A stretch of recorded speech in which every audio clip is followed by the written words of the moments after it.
আচ্ছা বলুন তো, আপনি কখনো সিংহ মানব কিংবা সিংহের মতো দেখতে মানুষ দেখেছেন? কিন্তু বাস্তবে এমন একজন মানুষ ছিলেন যিনি সত্যি ছিলেন সিংহ মানব। অর্থাৎ তিনি প্রকৃততে সিংহ নয়, বরং একজন মানুষই, কিন্তু তার গায়ে ছিল লম্বা লম্বা চুল সিংহের মতো।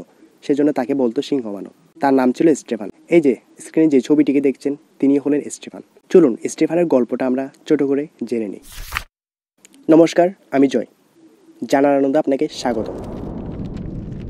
ইতিহাসের পাতায় সাল 1891 পোল্যান্ডে জন্মগ্রহণ করেন স্টেফান।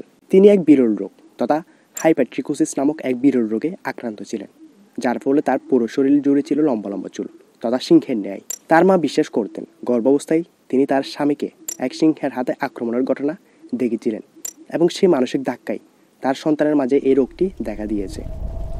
শিশু অবস্থায় স্টেফানকে তার কেরিয়ারে উন্নতি করার জন্য তার মা বাবা এক জার্মান শোম্যানের কাছে দিয়ে দেয়।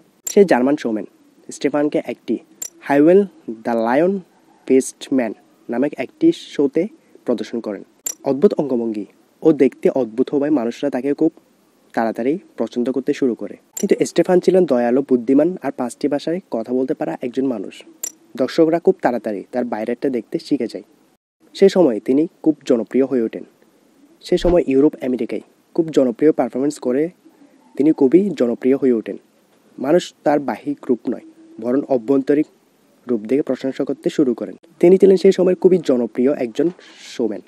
সে তার কেরিয়ারে 30-এর দশকে শো বিজনেস থেকে অবসর নেন এবং 41 বছর বয়সে হার্ট অ্যাটাকে মারা যান। আসলে স্টেফানের গল্পটি খুবই হৃদয়বিদারক, কারণ তিনি খুবই দয়ালু মনের একজন মানুষ হওয়া সত্ত্বেও তার জীবনটা খুবই নির্মমভাবে কেটেছিল। কিন্তু তিনি মানুষের ভালোবাসা পেয়েছিলেন খুব। অনেক মানুষ তাকে ভালোবাসতে শুরু করে, অনেকে তাকে আপন করে নেয়।